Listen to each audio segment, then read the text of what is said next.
Oukitel launches the Android tablet RT1. The RT stands for rugged tablet and it is a tough tablet with IP68 IP69K water and dust resistance.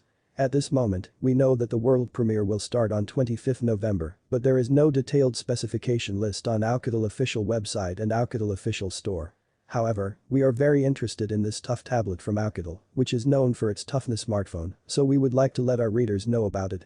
The OS is Android, version is unknown but probably 11, CPU is Helio P22, and AnTuTu score is about 90,000 in ver.8 and about 100,000 in ver.9, so the basic operation of the OS and non-gaming apps are crisp, but the performance is a bit tough for gaming.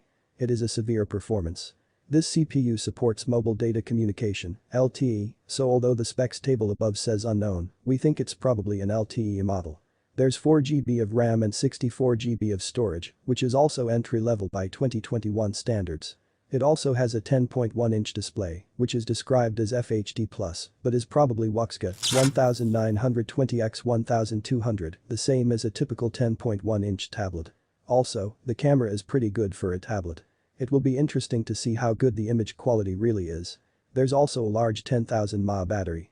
However, the size and weight will naturally come into play, and it's not uncommon for a tough phone to weigh almost twice as much as a standard smartphone, so we're guessing the RT1 is a heavy tablet too.